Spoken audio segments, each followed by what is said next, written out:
اور 45 نمازوں کو جتنا وقت لگتا ہے اتنا وقت اگر میری مخلوق کی خدمت میں صرف کر دیں تو لکھ لوں گا کہ یہ 50 نمازیں پڑھ گیا.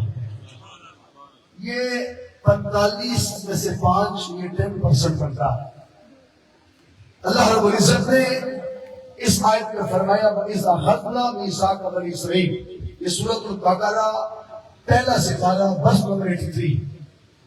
فرمایا کہ یاد کرو اے حبیب مکرم صلی اللہ علیہ وسلم جب ہم نے بنی اسرائیل سے یہ وعدہ لیا اور وعدہ کیا تھا لا تعبدون الا اللہ, اللہ کے سوا کسی کی عبادت نہ کرو, یعنی عبادت کا حق صرف اللہ کا ہے. اور شاید کسی کا خیال جب لفظ عبادت آیا تو شاید اس طرح گیا ہو کہ عبادت سے مراد نماز کا عمل ہے, روزے کا عمل ہوگا, حج اور زکوٰۃ کا عمل ہوگا. ایسا نہیں ہے. لفظ عبادت یاد رکھ لیں, نماز اس میں سے عبادت کا ایک جزو ہے. نماز ٹوٹیلٹی کا نام نہیں ہے, نماز عبادت کا کل نہیں ہے. زکوٰۃ اس عبادت کا ایک جز ہے, حج اس عبادت کا ایک جز ہے, روزے اس عبادت کا ایک جز ہے.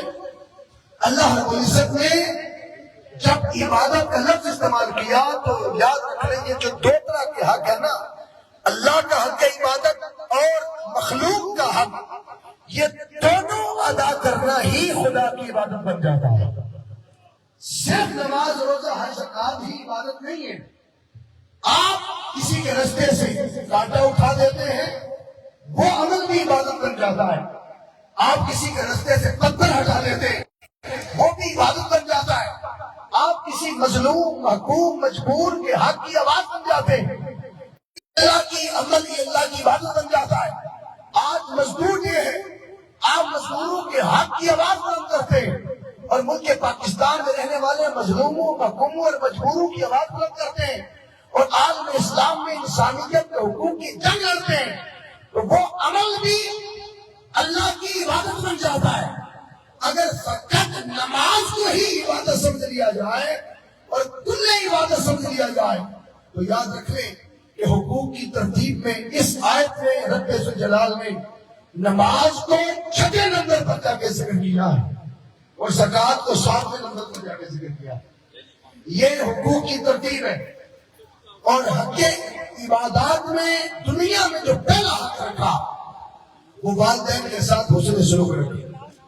فرمایا وبالوالدین احسانا, والدین کے ساتھ حسن سلوک کرو, والدین کے ساتھ احسان کرو.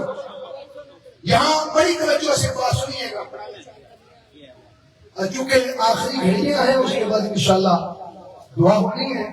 میں میڈم صاحبہ سے گزارش کروں گا کہ جتنے مہمان تشریف لا چکے ہیں ہر کسی کا ویلکم دل و جان سے ہے.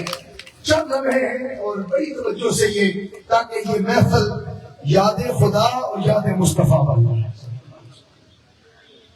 حضرت والدین کے ساتھ اللہ فرماتا ہے احسان کرو. روئے زمین پر کوئی شخص آج ایسا بیٹھا ہے یا آپ کی مجلس میں کوئی ایسا فرد بیٹھا ہے جو بازو بڑا بلند کر کے کہہ دے کہ آج میں نے والدین کا حق ادا کر دیا ہے سارا. بولیے ہے کوئی؟ 3 عمل کبھی احسان نہیں بن سکتے. ایک عمل جو آپ پہ فرض ہو گیا, آپ اپنا فرض ادا کریں گے تو وہ کسی پر بولیے احسان نہیں ہے. آپ نماز ادا کریں گے کسی پر احسان نہیں ہے. آپ روزہ ادا کریں گے کسی پر احسان نہیں ہے. فرض عمل کسی پر احسان نہیں بنتا. نمبر 2 حق آپ نے کسی کا دینا ہے, آپ حق لوٹا کر بھی کسی پر کوئی احسان بولو نہیں کر سکتے. اور نمبر 3 قرض, آپ کسی کے مقروض ہیں, آپ نے قرض پر وقت ادا کر دیا لیکن جس کو دیا ہے اس پر کوئی احسان نہیں کیا. 3 عمل کبھی احسان نہیں بن سکتے, فرض, قرض اور حق. اب میں آپ سے پوچھتا ہوں کیا والدین کے ساتھ حسن سلوک اور والدین کی خدمت ہم پہ فرض ہے کہ نہیں ہے؟ جس پہ فرض ہے وہ ذرا بولے. والدین کی خدمت بولو ہم پہ کیا ہے؟ فرض ہے. والدین کا حق ہم پہ واجب ہے کہ نہیں ہے؟ بولیے ہے. ہم والدین کے مقروض ہے کہ نہیں؟ بولیے ہے۔ اگر انہوں نے 3 سال میں بچپن میں ہمیں 3,500 مرتبہ دھویا، ہماری گندگی دھوئی، تو ہے کوئی فرد بیٹھا جو بازو کھڑا کر کے کہہ سکے کہ میں نے بھی انہیں 3,000 مرتبہ نہلایا، میں نے بھی انہیں 3,000 مرتبہ ان کی گندگی اور غلاظت صاف کی ہے؟ اگر نہیں ہے تو اس کا مطلب ہے کہ ہم ان کے مقروض ہیں۔ والدین کی خدمت اور حسن سلوک فرض ہے کہ انکلوسیو ہے، کمپنسیٹ دیا گیا ہے۔ اسی طرح ان کا حق ہم پہ واجب ہے اور ہم ان کے مقروض ہیں۔ فرض، قرض اور حق، یہ تینوں احسان نہیں بن سکتے۔ اگر ان کا حق بھی ہم پہ لازم ہے اور ان کی خدمت فرض بھی ہے اور ہم ان کے مقروض بھی ہیں۔ اللہ فرماتا ہے وَبِالْوَالِدَيْنِ إِحْسَانًا، والدین کے ساتھ احسان کرو۔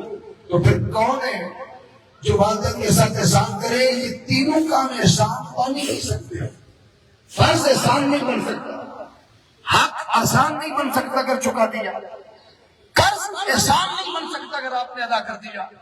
تو how is it possible کہ آپ ان کے ساتھ احسان کا تعلق کریں؟ کیسے احسان کریں گے؟ ہم ان کے مقروض ہیں، ہم پر ان کی خدمت فرض ہے، تو فرض ادا کرنے سے تو احسان بنتا ہی نہیں۔ ان کا حق ہم پہ لازم ہے، حق ادا کر کے ہم کیسے احسان کریں گے ان پر؟ جب بات اڑ گئی اور پھنس گئی، آئیے اس سے نکلنے کے لیے ایک جملہ عرض کرتا ہوں کہ کیسے ان پر احسان ہے۔ اللہ فرماتا ہے تم اپنی خدمت کے ساتھ ان پر احسان نہیں کر سکتے۔ کیوں؟ کہ خدمت تم پہ فرض کبھی احسان نہیں بن سکتا۔ آپ ان کے ساتھ حسن سلوک کر کے آپ احسان نہیں کر سکتے۔ کیوں؟ کہ وہ کرنا آپ پر لازم، ان کا حق تھا، آپ ان کے مقروض ہیں، آپ ان کا قرض چکا کے ان پر احسان نہیں کر سکتے۔ تو کیسے ہوگا ان پر احسان؟ سنیے، اللہ فرماتا ہے تیری خدمت درجہ احسان پر تجھے نہیں پہنچا سکے، تو کون سی شے تمہیں درجہ احسان پر پہنچائے گی؟ کیونکہ اللہ تمہیں احسان کا درجہ دینا چاہتا۔ سنیے، وہ یہ ہے کہ جب آپ نے ان کی خدمت کی نا، آپ نے ان کے پیر کی نوکری کی، تو آپ کی وہ خدمت دیکھ کے ان کے لبوں پہ ایک چھوٹی سی مسکراہٹ آئی، ہلکی سی مسکراہٹ کی۔ اللہ فرماتا ہے میں نے تیری خدمت دیکھ کر درجہ احسان کر ہی دیا، کیونکہ خدمت تم پہ فرض تھی، وہ فرض تمہیں درجہ احسان پہنچا سکتا تھا۔ تیری نوکری دیکھ کر جو ان کے لبوں پہ مسکراہٹ آئی تھی، ان کی رضا دیکھ کر تمہیں درجہ احسان کا تھا۔ پتا چلا ان کو راضی کرنا شرط ہے، چاہے ساری زندگی دولت لگا کے بھی تم پر راضی نہ ہو تو تمہیں احسان کا درجہ نہیں ملا۔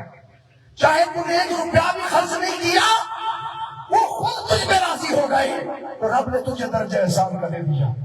خدمت کبھی درجہ احسان پر نہیں پہنچاتی، ان کی رضا کا حصول تمہیں درجہ احسان پر پہنچاتا ہے، ان کی مسکراہٹ تمہیں درجہ احسان پر پہنچاتی ہے۔ آقا دو جہاں صلی اللہ علیہ وسلم نے فرمایا، حضور نے فرمایا جس پہ باپ ہنس پڑے اس پہ خدا راضی ہو جاتا۔ آپ نے یہ حدیث تو سنی ہے نا، الجنت تحت اقدام الامہات، جنت ماؤں کے قدموں کے نیچے ہے، یہ سنی ہے نا حدیث۔ لیکن آج یہ بھی سن لیں کہ یہ حدیث فضیلت کے باب میں آئی ہی نہیں۔ عام طور پر اسے ماں کی فضیلت اور عظمت کے باب میں یہ بیان کیا جاتا ہے کہ ماں کی شان یہ ہے ان کے پیروں کے نیچے کیا ہے بولو جنت، لیکن یہ حدیث فضیلت کے باب میں نہیں آئی۔ سوچنے کا کہ 2 زاویے ہیں، 2 رخ ہیں۔ بوتل میں پانی ہے، آدھا گلاس خالی ہو آدھا بھرا ہو، انٹیلیجنس کے ماہر چیک کرتے ہیں اس کی سینس کہ اگر اس کی توجہ خالی پہ گئی ہے تو یہ اندر سے خود خالی ہے، نیگیٹو سوچتا ہے۔ اگر اس کی توجہ بھرے ہوئے پہ گئی ہے، بات دونوں کی سچی ہے لیکن یہ اندر سے پازیٹو ہے۔ جو کسی میں کیڑے نکالے اور بغیر ایویڈنس کے کسی پر تالا لگائے، تہمت لگائے اور خالی کی طرف دیکھے تو سمجھو وہ نیگیٹو سوچتا ہے، وہ اندر سے خالی ہے۔ اور جو بھرے ہوئے کو دیکھتا ہے بات اس کی بھی سچی ہے، وہ پازیٹو سوچتا ہے، سوچ کی عکاسی ہو جاتی ہے، بات ان کی بھی درست۔ جو فضیلت اور شان سمجھتے ہیں کہ ماں کے پیروں کے نیچے جنت ہے، یہ بڑی شان ہے، لیکن سوچنے کا زاویہ دوسرا یہ ہے کہ آقا صلی اللہ علیہ وسلم ہمیں جنت کی حیثیت بتانا چاہتے ہیں۔ ہر جنت سے آگے شاید تیری کوئی منزل ہی نہیں ہے، اور جنت تک رک جانے والے شہر سیالکوٹ کا کلندر جس کے چہرے پہ داڑھی نہیں تھی لیکن ہر داڑھی والا اس سے علامہ لکھتا ہے، اقبال کہتے ہیں گزر جا عقل سے آگے کہ یہ نور چراغ راہ ہے منزل نہیں ہے، سدرہ پر رکنا فردوس کے مین گیٹ پہ رکنا یہ تیری منزل نہیں، منزل خدا سے ملاقات ہے، منزل اللہ کی رضائی ہے، منزل اللہ کی قرب ہے، بے پردہ خدا کا حضور جماعت تکنا رب کی رضا تک پہنچنا یہ منزل ہے۔ اس حدیث کو سوچنے کا دوسرا زاویہ یہ ہے کہ آقا فرمانا چاہتے ہیں ماں کے پیروں کے نیچے جنت ہے، شان تو ماں کی ہے ہی، لیکن سنو اس کا مطلب یہ ہے کہ تم ماں کی عظمت جاننا چاہتے ہو، کیا ہے؟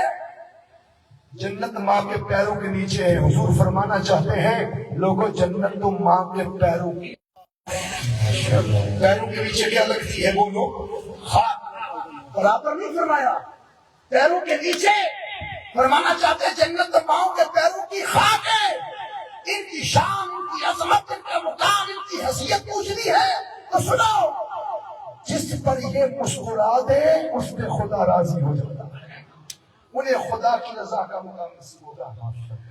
پہلا حق والدین کا ہے، میں ترتیب عرض کر کے جانا چاہتا ہوں 3-4 منٹ کے لیے۔ والدین کے ساتھ حسن سلوک پہلا ہے، آگے فرمایا وذل قربا، قریبی رشتہ داروں ننہال کے ددہال کے رشتے، یاد رکھنے اقربا کا حق، جنہوں نے شریک بنایا ہے، جنہوں نے شریک کہہ کے کہ سمجھتے ہو نا ساری دنیا کو گل پتہ لگ جائے تو شریکوں کو پتہ نہ لگے، وہ جو اقربا ہے نا ان کا حق یتیموں سے بھی پہلے، مسکینوں سے بھی پہلے، باقی سارے رشتوں سے پہلے، والدین کے بعد اقربا کا حق۔ آگے فرمایا بل یتاما، تیسرے نمبر پر یتیموں کا حق ہے، بل مساکین، چوتھے نمبر پر مسکینوں کا حق ہے۔